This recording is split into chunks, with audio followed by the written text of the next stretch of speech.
Ready? Do you go to bed and wake up at consistent times? Yes, I do. Great. No. No. Oh no. No. Work days, I usually do a midnight to 8. Weekends, yeah, it's kind of all over the place. But sometimes I'll get ready for bed at midnight and then I don't fall asleep till like 1. Sometimes my mind's just racing for an hour before I go to sleep. I don't really have a choice in the matter as far as when I wake up in the morning because my son, he'll wake us up. Those kids.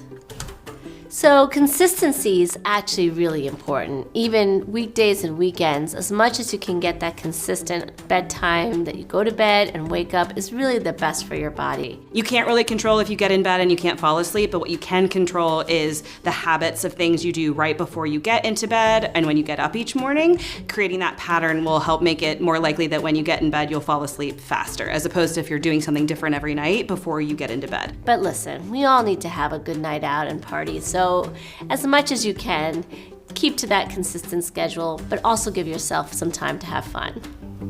Advocating for parties. Yeah.